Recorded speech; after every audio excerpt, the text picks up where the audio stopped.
আজকে আমরা দেখাবো যে এই যে জমির যে আইলটা দেখতে পাচ্ছেন আপনারা, আইল থেকে ভিতরে কেন আমরা একটা জিনিস খুঁজতেছি, মাজা নিচু করে একদম গোড়ায়, ধান গাছের গোড়ায় আমরা খুঁজতেছি যে বিপিএইচ বা বাদামি গাছ ফড়িং আছে কিনা।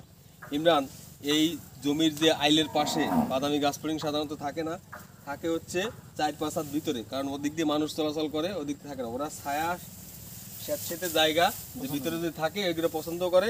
এই জন্য তোমার প্রতিনিয়তই জমিতে এসে এরকম করে বিলি দিয়ে দেখতে হবে একদম গাছের গোড়ায়, একটু ভিতরে ঢুকে দেখতে হবে যে গাছের গোড়ায় তোমার বিপিএইচ আছে কিনা। এখানে দেখা যাচ্ছে না বিপিএইচ এর উপস্থিতি, এখানে নাই। এরকম করে তুমি অন্যান্য যারা আছে সবাই এই বিষয়টা দেখা দেবা যে এইভাবে বিপিএইচ প্রতিনিয়ত পরীক্ষা করতে হবে, কারণ এখনই এর বিস্তার লাভের মৌসুম চলে আসছে। এই জন্য তোমরা প্রতিনিয়ত এটা পরীক্ষা করবা, ঠিক আছে?